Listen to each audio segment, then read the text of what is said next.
ഇന്ന് നമ്മൾ പോകുന്നത് പെരുമ്പിലാവിലുള്ള ഒരു വിദ്യാലോകം എന്ന് പറഞ്ഞ സ്ഥലത്തേക്കാണ്. അത് വെറൊരു സ്ഥലമല്ല കേട്ടോ, ശരിക്കും അതൊരു ലോകം തന്നെയാണ്. നോക്കി, നമുക്ക് ആ ഒരു എൻട്രൻസ്, നിങ്ങൾ എവിടെയെങ്കിലും ഇങ്ങനെ ഒരു എൻട്രൻസ് കണ്ടിട്ടുണ്ടോ? കാരണം ഭയങ്കരമായിട്ടൊരു മിസ്റ്റ് അവിടെ ക്രിയേറ്റ് ചെയ്യപ്പെടുന്നുണ്ട്.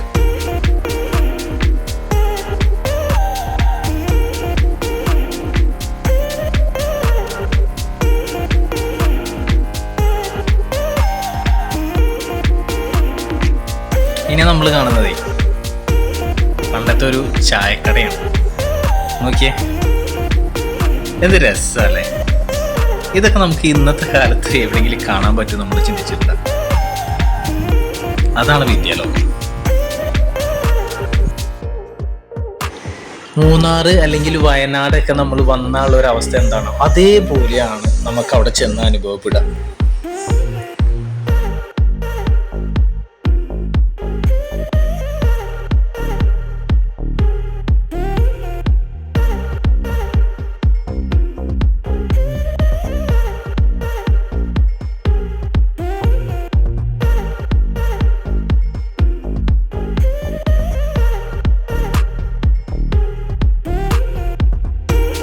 ഒരുപക്ഷെ അവിടെ എല്ലാവരും വരുന്നത് ഭക്ഷണം കഴിക്കുക എന്നതിലുപരി അവിടെ കുറേ സമയം സ്പെൻഡ് ചെയ്യാനും അതുപോലെ തന്നെ ഫോട്ടോസ് എടുക്കാനൊക്കെ ആയിട്ടാണ്. അവിടെ നമുക്ക് അകത്തേക്ക് പ്രവേശിക്കുന്നതിനായിട്ട് എൻട്രി ഫീ ഒന്നും ഇല്ല കേട്ടോ. ഇവിടുത്തെ ഒരു പ്രത്യേകത എന്താണെന്ന് വെച്ചാൽ കുട്ടികൾ കാണാത്ത ഒത്തിരി കാര്യങ്ങൾ അവിടെ കാണാൻ പറ്റും എന്നുള്ളതാണ്. ആട്ടുകല്ല്, പഴയ കാളവണ്ടികളുടെ വീല്, അതൊക്കെയാണ്. അത് ഞാൻ പറഞ്ഞ എല്ലാം പഴമയിലേക്കൊരു തിരിഞ്ഞു നോട്ടാണ് വിദ്യാലോകം എന്ന് പറയുന്നത്.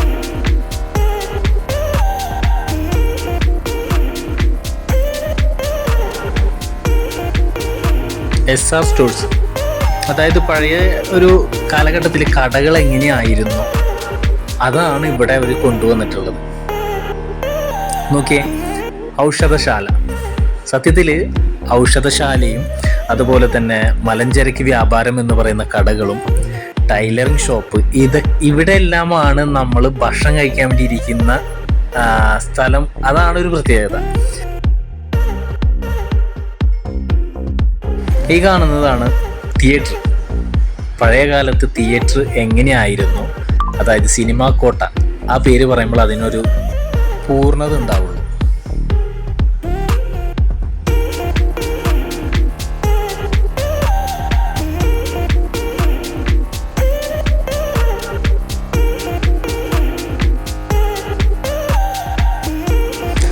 അവിടെ മുകളിലേക്ക് നോക്കിയേ, ഭാവന ടൈലേഴ്സ്.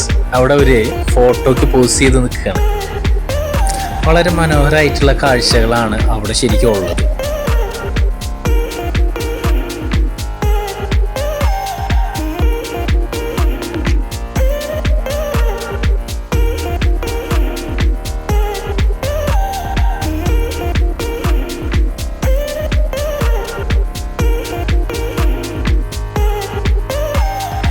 ഇനി നമ്മൾ പോകുന്നതേ ഒരു വെള്ളച്ചാട്ടം കാണാനാണ്. ഒരു റെസ്റ്റോറൻ്റ് ഉള്ളിലുള്ളൊരു വെള്ളച്ചാട്ടം. അത് നിങ്ങൾ ഒരിക്കലും പ്രതീക്ഷിച്ചിട്ടുണ്ടാവില്ല. ഇതാ നോക്കിയേ, എന്ത് രസമായിട്ടാണ് അവർ ആ ഒരു വെള്ളച്ചാട്ടം അവിടെ നിർമ്മിച്ചു വെച്ചിട്ടുള്ളത്. താഴെ ഒരു അക്വേറിയാണ്, അതിൽ മീനുകളുണ്ട്, ഒത്തിരി മീനുകളുണ്ട്.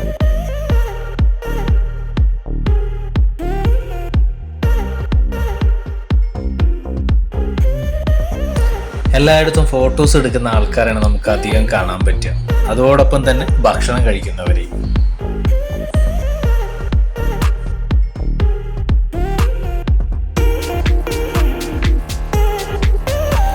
ഈ കാണുന്നതാണ് റെസ്റ്റോറൻറ്റിൻ്റെ പ്രധാനപ്പെട്ട ഭാഗം, അതായത് കിച്ചൺ. കണ്ടു കഴിഞ്ഞാൽ കിച്ചൺ എന്ന് പറയാൻ പറ്റുമോ? ഒരിക്കലുമില്ല. കാരണം ആ ഒരു തരത്തിലാണ് അവർ ഇവിടുത്തെ നിർമ്മാണ പ്രവൃത്തികളെല്ലാം ചെയ്തു വെച്ചിട്ടുള്ളത്. കാരണം ഇവിടെയാണ് ഒരു ഓപ്പൺ കിച്ചൺ എന്നൊരു സംവിധാനം എന്ന് വേണമെങ്കിൽ നമുക്ക് പറയാൻ പറ്റും. എവിടേക്ക് നമ്മൾ പോയാലും അവിടുന്ന് നമുക്ക് ചെറിയ ചെറിയ തണുപ്പ് തരുന്ന ഒരു കോടമഞ്ഞിൻ്റെ ഒരു അനുഭവം തരുന്ന എഫക്റ്റാണ് അവരോട് ചെയ്തു വെച്ചിട്ടുള്ളത്. സത്യത്തിൽ വെള്ളം സ്പ്രേ ചെയ്യാണ് എല്ലാ സ്ഥലത്തും. റെസ്റ്റോറൻ്റ് അടുക്കളയുടെ മുൻഭാഗമാണ് നമ്മളിപ്പോൾ കണ്ടുകൊണ്ടിരിക്കുന്നത്.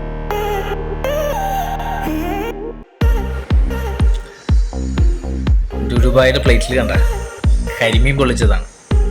അവിടുത്തെ ഒരു സ്പെഷ്യൽ ഐറ്റത്തിൽ പെടുന്നതാണ് കരിമീൻ പൊള്ളിച്ചത്.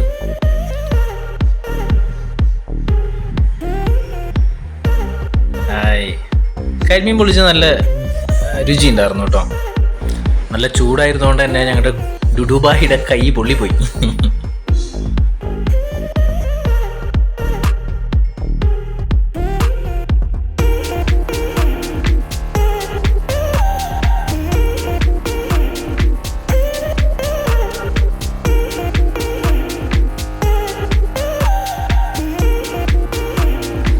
വളരെയധികം പോസിറ്റിവിറ്റിയോട് കൂടിയിട്ടാണ് ഞങ്ങൾ അവിടുന്ന് തിരിച്ചു പോകുന്നത്. അപ്പോൾ അതുകൊണ്ട് തന്നെ എല്ലാവരും അവിടെ പോകണം, ആ ഒരു സന്തോഷം അനുഭവിച്ചറിയണം. Okay, by.